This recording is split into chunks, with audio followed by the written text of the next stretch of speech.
Okay, something maybe you're aware of. Maybe I think this is more better for the kids if you play games, right? And good or bad, I heard many times, 90% of the computing power of the world is used for playing game, not for scientific computing.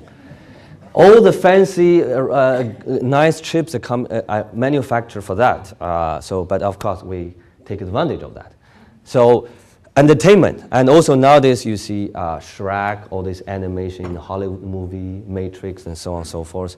MP3s, all these things. Digital video, digital movies. They're all about how you compress digital information, decompress, and so on and so forth. Let's just show some interesting example with courtesy of Ron Fedical at Stanford. I downloaded this from his website. We were collaborated a few years ago. And this is just show you some very interesting simulation on the computer. Virtual water. This is actually like you do animation in the Hollywood. Okay, so what it does is by solving some equations,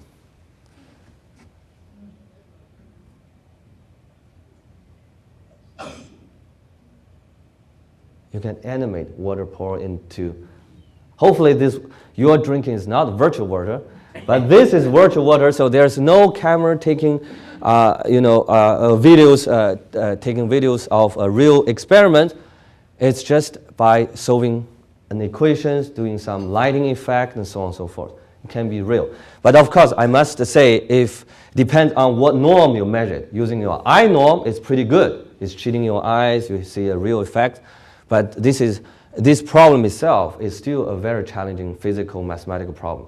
You want to compare your computation with real experiment, that's still not that close as what you see here. Okay, so there are many I can go on, but then I want to switch to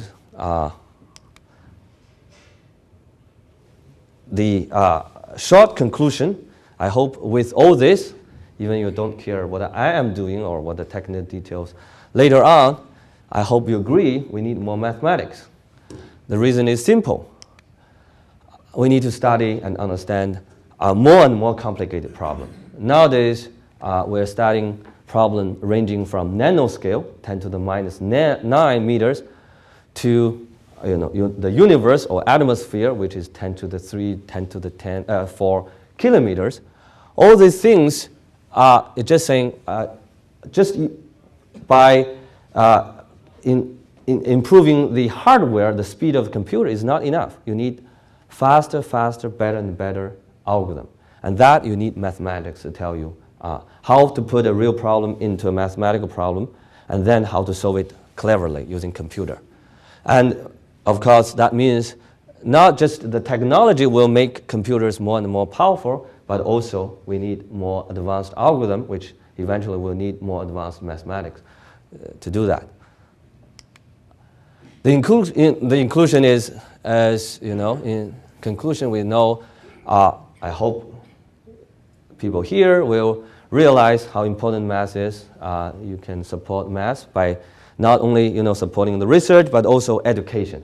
Education, I think, in US is not that sufficient, especially in math, because I can see when I travel to different worlds, when I talk about math, the reaction from the street people are quite different. Here, usually people see math is out of reach, and they don't think that useful math, but actually it is very useful. And one critical thing is math education. That's what, as part of job, we're trying to educate people, give them more, not just the thing they learn, but this abstract way of thinking, this logic way of thinking, this training can be very useful in their later career, no matter what they do.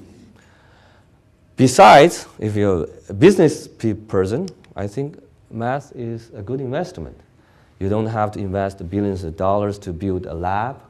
We use our brain, we're using computers, pens and papers. It's quite cheap, but in return, you can really solve many challenging world problems. Actually, a lot of my colleagues in the department are doing all kinds of problems. For example, they're modeling tumor growth using mathematical models. They are solving fluid problems. They are studying number theory to talking about cryptography, and my colleague Alice is here, so she talked about that last year. There are many, many things. So we're doing both research and education, and hopefully we'll get support from you on this.